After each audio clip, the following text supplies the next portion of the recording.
Bienvenidos a su canal de la Iglesia Bíblica Bautista Razón para Vivir, con el pastor Jared Suárez. Vamos a orar. Señor y Padre nuestro, gracias por tu bendita palabra, porque a través de ella tú nos hablas y fortaleces nuestra fe, fortaleces también nuestro físico y fortaleces, Señor, nuestra alma para que podamos adorarte y servirte en espíritu y en verdad. Señor y Padre nuestro, guíanos a través de tu palabra, que seamos edificados y que podamos, Señor, ser hacedores de la misma. Y en el nombre de Jesucristo, amén. Amén. Podemos tomar nuestro lugar. Y bien, este evangelio, según San Marcos, es un evangelio que de alguna forma tiene algunas controversias en cuanto al escritor. Sin embargo, los primeros, digamos, a lo que se conoce en la historia de la iglesia como los padres apostólicos, que son los sucesores de los apóstoles, entre ellos está Papías, Irineo y demás, que de alguna forma ellos concuerdan que este evangelio fue escrito por Juan Marcos, sobrino de Bernabé, aquel que había abandonado a Pablo en el primer viaje misionero, pero que de alguna forma fue adoptado por el apóstol Pedro, pero que aún el apóstol Pablo después lo recomienda porque es útil para el ministerio, y también le pide a Timoteo que lo envíe a la cárcel donde él estaba. Y entonces vemos un cambio en la vida de este hombre, y vemos también en este evangelio algunas añadiduras. Ahora, hay una maldición para todo aquel que quite y ponga a este libro de la palabra de Dios. Sin embargo, algo que hay que entender es que nada de lo que se añadió son o herejías o tergiversan el mensaje, sino que son conclusiones que el escriba hace. Entonces, por ejemplo, cuando empieza el principio del Evangelio de Jesucristo, ahí la palabra es Cristo, Hijo de Dios. Sin embargo, Jesucristo es un nombre oficial de nuestro Señor Jesús. Es el nombre divino que de alguna manera denota Jesús, el Cristo, la parte humana y la parte divina. Recuerde la unión hipostática, Dios 100% y hombre 100%. Entonces, allí de alguna manera lo va mostrando. En el verso 2 dice, como está escrito en Isaías, el profeta. Aquí, por ejemplo, estas son tanto palabras de Isaías como palabras de Malaquías. He aquí yo envío mi mensajero delante de tu faz, y dice, el cual preparará tu camino delante de ti. Así que una parte es de Isaías, la otra parte es de Malaquías. Verso 3. Voz del que clama en el desierto, preparad el camino del Señor, enderezad sus veredas. Y aquí inmediatamente el evangelio no empieza con el nacimiento de Jesús, sino empieza ya prácticamente en el inicio del ministerio de Jesús. Empieza, digamos, un poquito antes con Juan el Bautista, y el mensaje que Juan el Bautista de alguna manera daba en aquellos momentos. Enderezad sus sendas, lo cual indicaba arrepentimiento. No eran las sendas del Señor que se iban a enderezar, porque las sendas del Señor son rectas, son derechas, son perfectas, sino las sendas de aquellos que acudían a ser bautizados. Y dice el verso 4, bautizaba Juan en el desierto y predicaba el bautismo de arrepentimiento para perdón de pecados. No el bautismo quitaba pecados, sino el deseo de la persona de estar bien con Dios, y Dios es el que perdona pecados. Así que cuando uno se bautiza, lo que está allí es identificándose con Cristo en su muerte y en su resurrección, lo cual indica que la persona cree esto. que Cristo murió y al tercer día fue resucitado, y que nos resucita para vida nueva. Ese es el significado del bautismo. En el bautismo no quedan sus pecados en el agua, ¿verdad? Imagínense después de sacarlo. No, ¿verdad? Realmente no. El agua sigue siendo agua y punto. No hay pecados en el agua. Cristo borra los pecados a través de la conversión y este es el nuevo nacimiento. Pero era el bautismo que él celebraba. De hecho, este es el bautismo que había practicado Apolos. ¿Se acuerdan que Aquila y Priscila lo dijeron? Espérate, Apolitos, eres muy bueno haciendo apología, ¿verdad? Pero, ven, te vamos a enseñar. Tienes que bautizarte como el Señor Jesús enseñó, en el nombre del Padre, y del Hijo, y del Espíritu Santo, ¿verdad? Y entonces Apolo fue bautizado, y entonces, de alguna manera, ya estaba dentro de toda la doctrina verdadera que de alguna manera todo creyente debe practicar. Si uno no se bautiza y muere sin ser bautizado, va al cielo, si es un verdadero creyente. El bautismo no determina tu destino, porque Jesús dijo: yo soy el camino, nadie viene al Padre si no es por medio de mí. De hecho, tenemos un ejemplo palpable en la cruz. El ladrón en la cruz seguramente no se bautizó. Tampoco Jesús le dijo: uy, se te acabó el tiempo, no te bautizaste. Tampoco le dijo: pues bájate de la cruz y bautízate y después vemos si nos vemos en el reino. No, Jesús le dijo inmediatamente: de cierto te digo, hoy estarás conmigo en el paraíso. Lo cual indica que el bautismo es de alguna manera una identificación con Cristo, su muerte y su resurrección, y los cristianos lo practicamos en obediencia, porque quien mandó a ser bautizados, ¿quién creen que es? Jesús. Ir por todo el mundo y predicar el Evangelio, enseñándoles todas las cosas que os he mandado, bautizándolos en el nombre del Padre, del Hijo y del Espíritu Santo, y aquí yo estoy con vosotros todos los días y hasta el fin del mundo. Así que los creyentes nos bautizamos por obediencia y también para identificarnos con Cristo en su muerte y su resurrección, y también para comprometernos delante de los testigos de la congregación de que vamos a vivir la vida como lo manda la palabra de nuestro Dios. Así que dice el verso 5: y salían de toda la provincia de Judea y todos los de Jerusalén, y eran bautizados por él en el río Jordán, confesando sus pecados. ¿Sabe? Confesar el pecado, recuerde, no es perdóname por todos mis pecados y por todos mis amigos, sino es decir con nombre y apellido lo que he hecho. He mentido, he robado, he matado. El pecado es dicho a propia voz por el que cometió pecado, y eso es confesar, y eso era lo que hacían en ese momento cuando Juan los bautizaba. Seguramente no eran muy específicos en los pecados, pero sí decían, pues confieso mi pecado y delante de Dios y delante de los hombres, y eran bautizados. Ahora, después dice el verso 6: y Juan estaba vestido de pelo de camello y tenía un cinto de cuero alrededor de sus lomos, y comía langostas y miel silvestre. Yo pensé que los chapulines eran nuevos, pero ya tienen muchos años que se comían, ¿verdad? ¿Sabe? Recuerde que cuando se anuncia el nacimiento de Juan a Zacarías, que le había tocado por suerte ofrecer el incienso, un ángel se le apareció en el lugar santísimo y le dijo que iba a tener un hijo, y le dijo: le vas a poner Juan. Él no creyó y enmudeció y salió pasmado de ese lugar, ¿verdad? Y se cumplió la profecía, pero ahí también le dio instrucciones. Este niño iba a ser nazareo.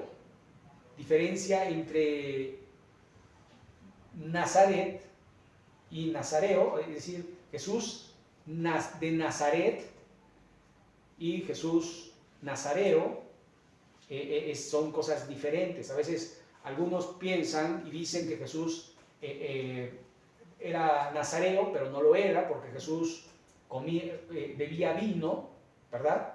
Y por ejemplo, el nazareato de alguna manera tenía ciertas restricciones, las cuales Jesús no cumplió, ¿verdad? Nada inmundo debía comer y no tocar muerto, y Jesús, recuerden, tocó muerto, Jesús tocó leproso, lo vemos en este capítulo de hoy, y aunque prácticamente cuando lo tocaba ya dejaba de estar muerto y dejaba de estar leproso, y era una cosa que él no se podía contaminar de ninguna manera. Pero no era nazareo, pero era de Nazaret, ¿sí? Entonces seguimos, verso 7, Juan dice, y predicaba diciendo, viene tras mí el que es más poderoso que yo, a quien no soy digno de desatar encorvado la correa de su calzado. Yo a la verdad os bautizo con agua, pero él os bautizará con Espíritu Santo. Y dicho esto, se aparece Jesús, ¿no? No soy digno de desatar su correa, y viene Jesús a decirle, bautízame. Y en otros pasajes dice, Señor, pues yo no soy digno, o sea, ¿cómo me pides tú eso a mí? Bautízame tú a mí. Y Jesús le dice, es para que se cumpla, ¿verdad? Toda ley, toda escritura, para que se hagan las cosas correctas como debe de ser. Ahora, ¿el bautismo de Jesús fue un bautismo de arrepentimiento? No. ¿Por qué? Porque Jesús nunca cometió pecado ni se halló maldad en él. Entonces, el bautismo es su presentación al mundo como el Mesías. ¿Y qué va a ser notoria esta presentación? Bueno, verso 9 dice, aconteció que en aquellos días Jesús vino de Nazaret, de Galilea, y fue bautizado por Juan en el Jordán, y luego, cuando subía del agua, vio abrirse los cielos, y el Espíritu como paloma que descendía sobre él, y una voz de los cielos que decía, tú eres mi Hijo amado, en ti tengo complacencia. Y allí está la ratificación de que Cristo era el Mesías, el Espíritu Santo, el Padre y el Hijo, la Trinidad, palabra que no la veremos en la Escritura jamás. No existe la palabra Trinidad en la Biblia, pero está implícita en muchas partes de la Escritura. Verso 12. Y luego el Espíritu le impulsó al desierto, y estuvo allí en el desierto 40 días, y era tentado por Satanás, y estaba con las fieras, y los ángeles le servían. Único pasaje donde de alguna manera vemos esta situación, estando con fieras, y los ángeles sirviéndole posteriormente a la tentación.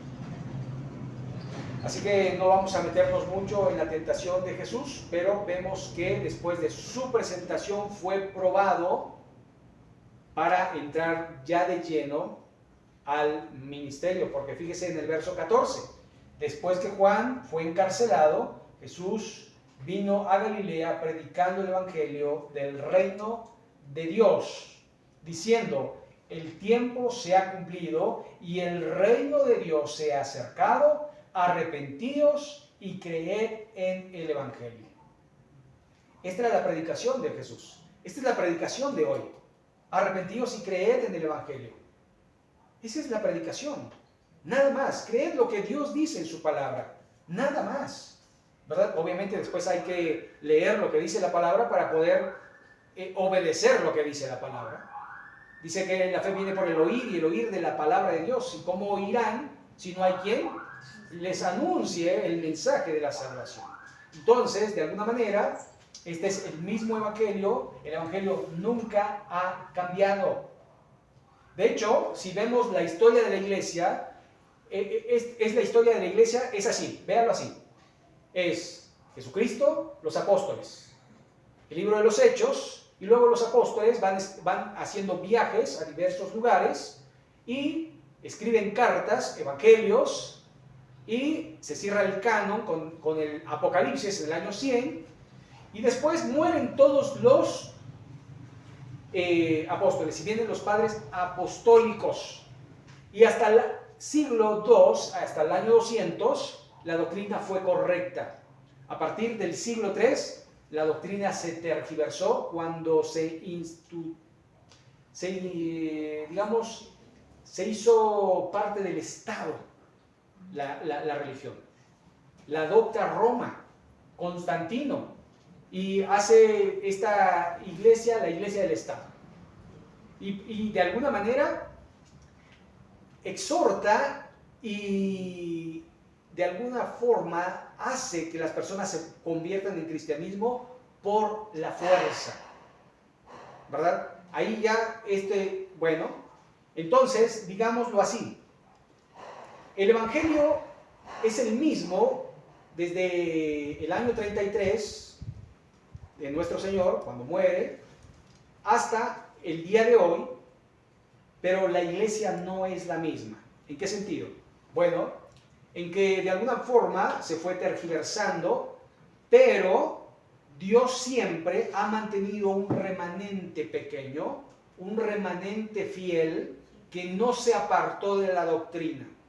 ¿Cuál doctrina? Esta, de que Cristo es Dios, de que Cristo murió por nuestros pecados y resucitó al tercer día. Todo lo demás viene sobrando. Que si Pedro, el sustituto, nada de sustituto, a Jesús nadie lo puede sustituir. Nadie en la tierra puede hacerlo. Porque Jesús era sin pecado. Así que vemos que tal cual se hacía en los tiempos de los apóstoles, se debería hacer en estos tiempos. No debería cambiar nada. No deberíamos contemporaneizar la iglesia. No deberíamos de hacer muchas cosas que se hacen en estos tiempos. El evangelio es muy sencillo y la vida cristiana es muy sencilla.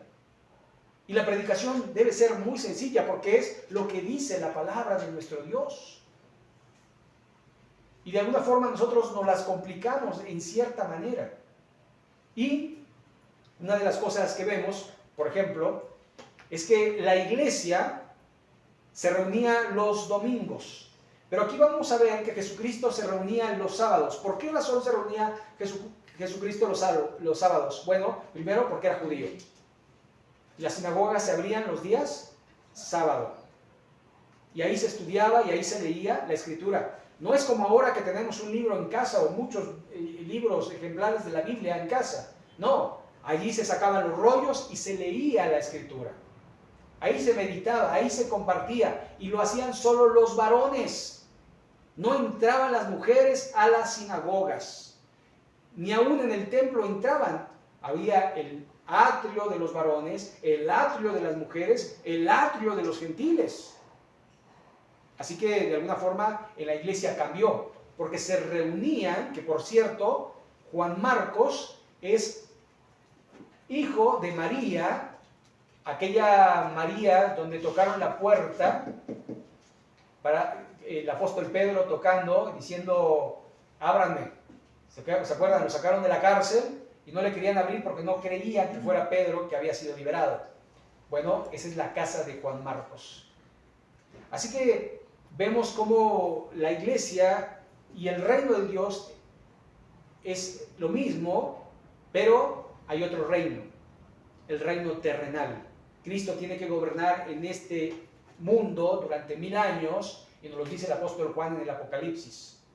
Y se cumple la 70 semana de Daniel en el Apocalipsis. Así que vemos cómo de alguna forma Dios va a hacer una diferencia entre el pueblo de Dios y el pueblo de Dios.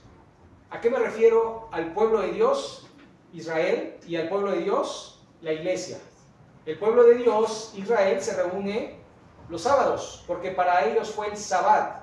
Para nosotros, que no somos gentiles, y aún para los que se convertían a Cristo, el primer día de la semana era el día que se celebraba la reunión de la iglesia, porque la iglesia celebraba la resurrección de Cristo, y Cristo resucitó el primer día de la semana, que es el domingo.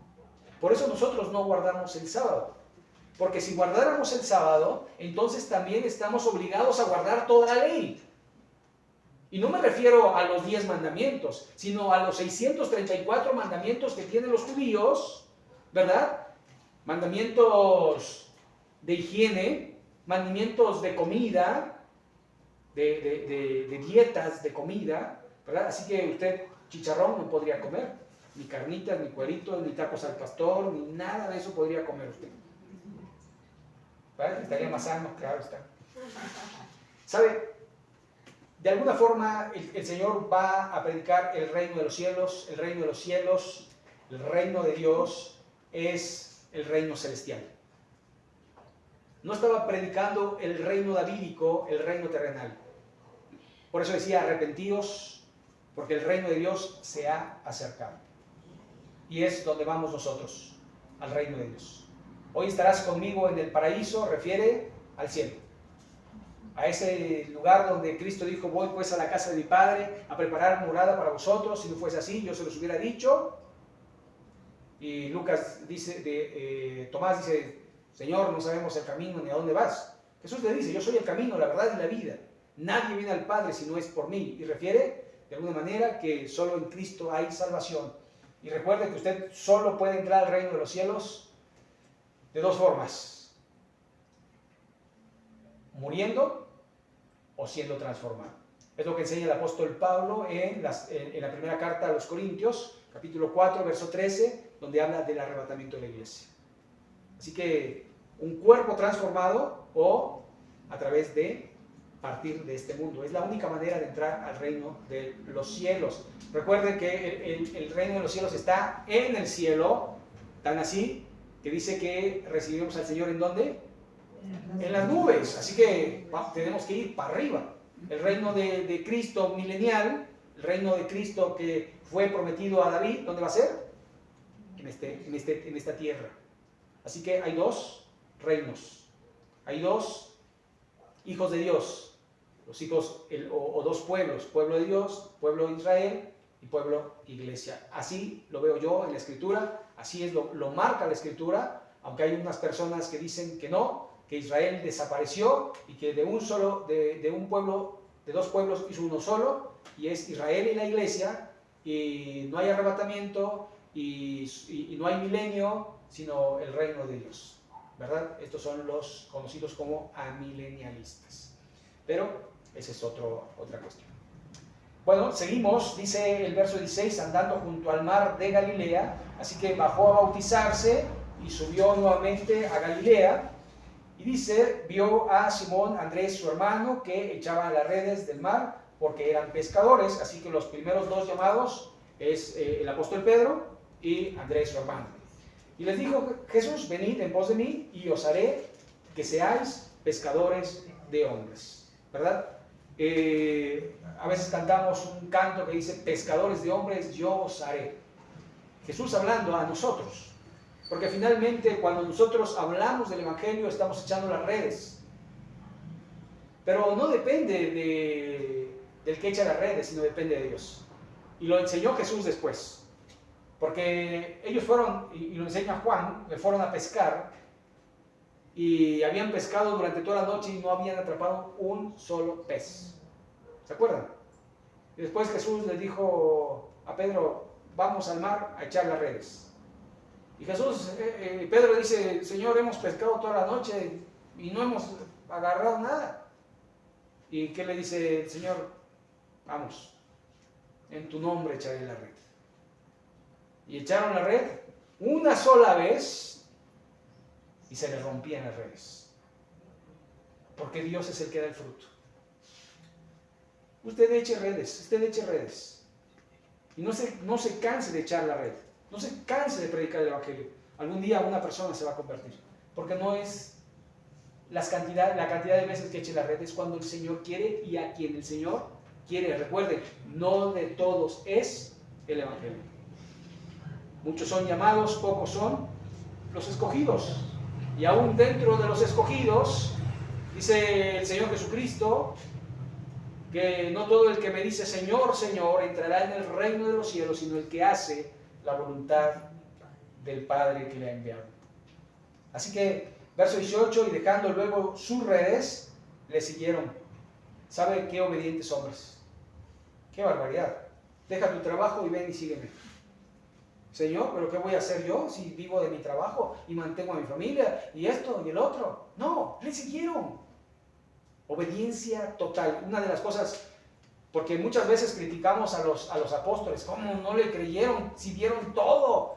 Vieron a Jesús caminar en el agua, vieron calmar la tempestad, vieron a Jesús multiplicar el pan, vieron a Jesús levantando muertos, vieron a Jesús echando endemoniados fuera demonios, vieron a Jesús sanando leprosos y todo tipo de enfermedades, y no le creyeron.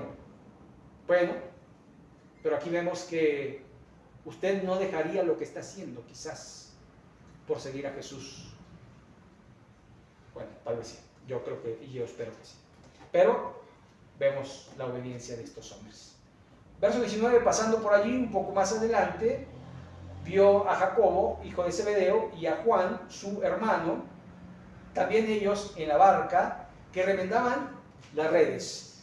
Y luego los llamó, y dejando a su padre Zebedeo en la barca con los jornaleros, le siguieron. Otros dos hombres obedientes. Dejen sus redes y síganme. Así que estos prácticamente son los más obedientes, aunque hay otros, pero prácticamente son los primeros en ser llamados. Verso 21, y entraron en Capernaum en los días de reposo, es decir, sábado.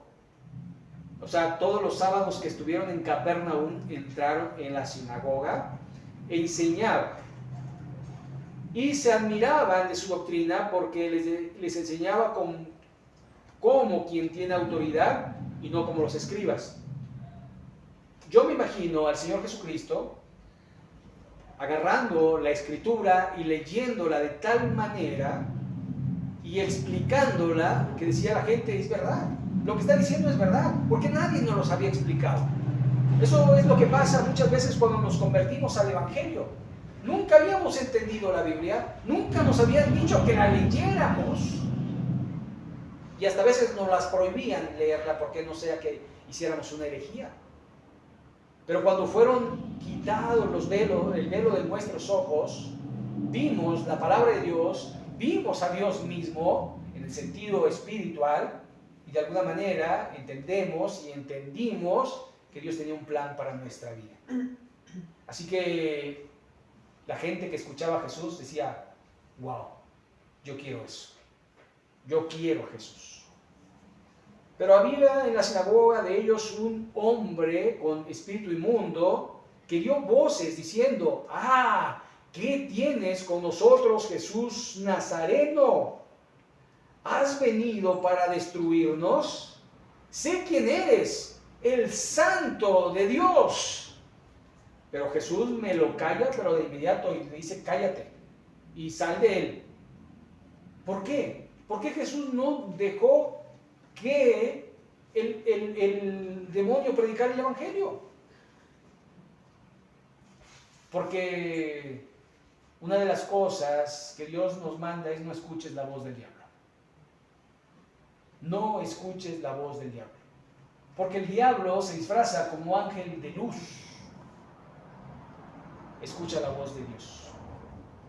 Porque aunque el diablo diga algo bueno, finalmente es diablo. Es engañador, es mentiroso. Es como lo vemos en las doctrinas que existen en nuestros días. Doctrinas que hablan de Jesús, pero que finalmente son fraudulentas. Que no se mantienen y que no se apegan al texto bíblico, sino que dicen de la Biblia, pero después dicen su propia doctrina, lo que ellos creen, lo que ellos piensan, no avalados por la palabra de Dios. Pero dicen, mira, aquí Jesús dijo, y no. La Biblia dice lo que dice y es lo que nosotros debemos creer y es lo que debemos obedecer, no a los hombres, sino a Dios. Verso 25, pero Jesús le reprendió diciendo, cállate y sal de él. Y el espíritu inmundo, sacudiéndose con violencia y clamando a gran voz, salió de él. Versículo 26. Y el espíritu inmundo, sacudiéndole con violencia y clamando a gran voz, salió de él. Y todos se asombraron de tal manera que discutían entre sí, diciendo: ¿qué es esto? ¿Qué nueva doctrina es esta que con autoridad manda aún a los espíritus inmundos y le obedecen? Y esto un poco hablando acerca de lo que Jesucristo inmediatamente al entrar en su ministerio empezó a hacer. Mostró el poder que había en él, es decir, no era un hombre común y corriente, era Dios en la tierra, Emmanuel, Dios con nosotros, y se iba manifestando de tal forma que iba impactando la vida de las personas, no a través de una religión, sino a través de la autoridad de la propia vida que el Señor mismo iba mostrando a través de su ministerio. Y dice el verso 28, y muy pronto se difundió su fama por toda la provincia alrededor de Galilea. Y esto entonces decimos fue un hervor, fue prácticamente de mano en mano, de boca en boca, iban diciendo lo que el Señor Jesucristo iba haciendo y la gente iba a ver al Señor Jesucristo. Verso 29, al salir de la sinagoga, vinieron a casa de Simón y Andrés con Jacob y Juan. Y la suegra de Simón estaba acostada con fiebre y enseguida le hablaron de ella. Entonces él se acercó y la tomó de la mano y la levantó e inmediatamente le dejó la fiebre y ella le servía. Aquí podemos ver por lo menos dos cosas. Una, que Pedro, el apóstol, estaba casado, no es pecado casarse. El celibato prácticamente no es bíblico. El apóstol Pablo era el único soltero, y eso porque él tenía el don de la continencia. Y allí en la primera carta a los Corintios, en el capítulo 7, dice: a causa de las fornicaciones, cada uno tenga su propia mujer y cada una su propio marido, porque mejor es casarse que estarse quemando. Entonces el apóstol recomienda que si no tiene el don de continencia, que mejor se case. Y bueno, podemos ver en nuestros tiempos cómo pues hay muchas infidelidades precisamente por esta cuestión de la incontinencia, y porque de alguna manera pues no se hace lo que se tiene que hacer, lo que es natural, lo que Dios mandó, y lo que de alguna forma pues nos lleva a poder vivir en santidad, en vez de estar como una olla express que de alguna manera revienta, ¿verdad?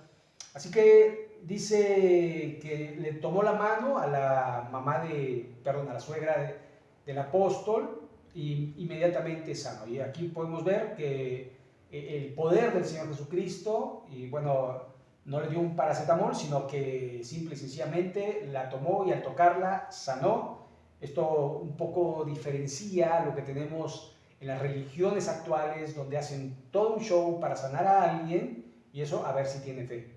¿Sabe? Jesús no le preguntó a la suegra de Pedro: ¿tienes fe o no? ¿O quieres ser sanada? No, él dijo, o sea, la tomó y la sanó, punto. Y son cosas que se hacen de inmediato.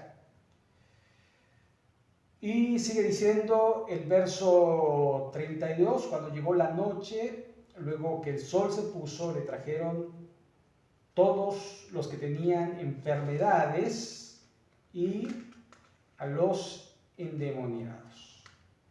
Y bueno, podemos ver cómo en la noche, ¿no? Esto llama mucho la atención porque pues sacar demonios en medio de la noche es algo tremendo, porque prácticamente Satanás es de la oscuridad, de la noche, nosotros somos del día, de la luz, y bueno, cuando los demonios se manifiestan, es algo que da miedo, es algo tremendo, ¿no? Es algo que impacta, pero el Señor Jesucristo, que tenía el poder para sujetarlos, Él lo hacía sin ningún problema, y dice que toda la ciudad se agolpó a la puerta, en el verso 33. Es decir, todos querían ver, todos tenían curiosidad. Y esto es muy común, ¿no? Porque si hay una persona que sana, una persona que echa fuera demonios, una persona que de alguna manera tiene ese poder, pues impacta la vida de muchos y todos quieren verlo. Ahora dice el verso 34, sanó a muchos que estaban enfermos de diversas enfermedades y echó fuera muchos demonios y no dejaba hablar a los demonios porque le conocían. Esto prácticamente no permitió que los demonios predicaran el evangelio, sino que de alguna manera él quería ser el portavoz.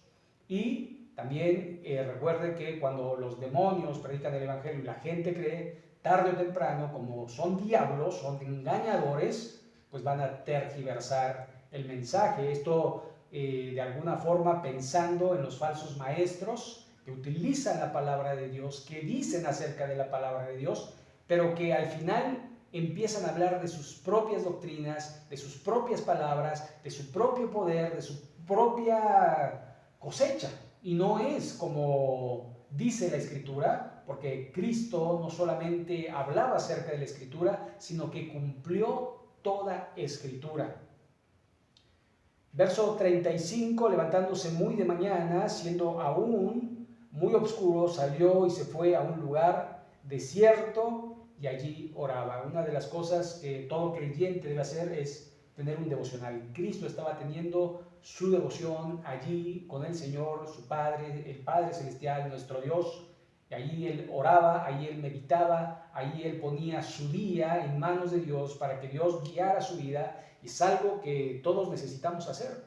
No es algo religioso, sino es algo que pertenece a los cristianos, que es parte del cristianismo y que todos y cada uno de nosotros debe tener su encuentro personal con el Señor. Lo primero que debemos de hacer en la mañana es ir y darle gracias porque nos permitió pasar la noche y poner nuestro día en sus manos para pedirle su guía y su dirección. Verso 36. Y le buscó Simón y los que con él estaban, y hallándole le dijeron todos, te buscan. Él les dijo, vamos a los lugares vecinos para que predique también allí, porque para esto he venido. Y bueno, aquí de alguna forma el Señor Jesucristo quería diferenciar entre el bien que hacía, entre el mejor bien que podía hacer, y era predicar el evangelio, predicar el reino de Dios, predicar la salvación. La gente quería sanidad, la gente quería ser liberada de los demonios y venían tras él por ello. Pero Jesús quería no sanarles, sino salvarles, porque la enfermedad volvería a venir. ¿Cuántas veces no nos ha pasado a nosotros que enfermamos, levantamos, enfermamos, levantamos? Y así conocemos a muchas personas que enferman y levantan, pero después ¿qué? Después viene la muerte. Y si no hay salvación, entonces el destino de una persona que no tiene a Cristo en su corazón es el infierno. Entonces Cristo estaba más preocupado por predicar acerca del reino de Dios y del arrepentimiento para que la gente se convirtiera de las tinieblas a su luz admirable. Verso 39, y predicaba en las sinagogas de ellos en toda Galilea y echaba fuera demonios. Es decir, no podía evitar hacer el bien, pero su prioridad era enseñar la palabra, era predicar la palabra, era mostrar que Él era el Cristo, el Hijo de Dios, y que de alguna forma creyeran en Él. Que se arrepintieran de sus pecados y pudieran vivir la vida como Él la determina en su bendita palabra. Verso 40, vino a él un leproso, rogándole en cada rodilla, le dijo, si quieres, puedes limpiarme. Y Jesús, teniendo misericordia de él, extendió la mano y le tocó y le dijo, quiero, sé limpio. Y vemos nuevamente cómo el poder de Dios es impresionante en la vida y en la persona de nuestro Señor Jesucristo, porque simple y sencillamente su voluntad en ese momento era cumplir un propósito a través de la sanidad de esta persona que estaba leprosa y que simple y sencillamente con humildad le pidió que fuera sanado. Si quieres, sáname, le dice. Y esto es algo que nosotros tenemos que pedirle a Dios. Si quieres, sáname. si quieres provéeme, si quieres ayúdame, si quieres protégeme, pero que se haga tu voluntad y no la mía. Mientras tanto, enséñame el propósito por el cual estoy enfermo, enséñame el propósito por el cual tengo necesidad, enséñame por qué de alguna forma estoy padeciendo esto o aquello. Y es que el apóstol Pablo 3 veces había pedido que ese aguijón en la carne se quitara de él, pero el Señor le había dicho: bástate mi gracia, porque mi poder se perfecciona en la debilidad. Y es que cuando estamos débiles, cuando estamos enfermos, entonces acudimos a Dios. Y entonces allí Dios cumple su propósito. Y es primero llamar nuestra atención. Y nosotros debemos de ser sensibles y pedirle: Señor, ¿para qué? ¿Qué me quieres mostrar? ¿Qué me quieres enseñar? ¿Qué tengo que dejar? ¿Qué pecado he de confesar? Y es que yo creo que cuando estamos enfermos se tocan las fibras más sensibles de nuestro ser, y aún en ciertos momentos de nuestra enfermedad hasta encomendamos nuestro espíritu a Él y decimos: Señor, confieso mis pecados, si quieres llevarme a tu presencia, estoy listo. Y creo que de alguna manera Dios da oportunidades, y si estamos con vida es porque aún no termina su propósito en nosotros. El verso 43 dice: entonces le encargó rigurosamente Jesús y le despidió luego, y le dijo Jesús al leproso: mira, no digas a nadie nada, sino ve y muéstrate al sumo sacerdote y ofrece por tu purificación lo que Moisés mandó para testimonio de ellos.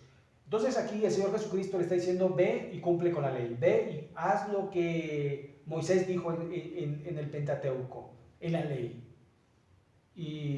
pero no le digas a nadie. Pero este leproso desobediente, dice el verso 45, pero ido él comenzó a publicarlo mucho y a divulgar el hecho, de manera que ya Jesús no podía entrar abiertamente en la ciudad, sino que se quedaba fuera en los lugares desiertos, y venían a él de todas partes. Así que el Señor ya no era buscado para de alguna forma escuchar sus enseñanzas, sino para que lo sanaran. Esto muchas veces nos pasa a nosotros, cuando buscamos al Señor solamente para que nos sane, para que nos provea, para que nos proteja. Y a veces parece ser que se intercambian los papeles y parece que nosotros somos los señores y Él es el siervo, y le decimos a Él lo que tiene que hacer: haz esto, haz aquello, sáname, provéeme, protégeme, cuando en realidad nosotros debemos decir: tú eres el Señor, tú tienes el control, tú tienes el poder y puedes hacerlo, pero si tú quieres, nuevamente, hágase tu voluntad y no la mía.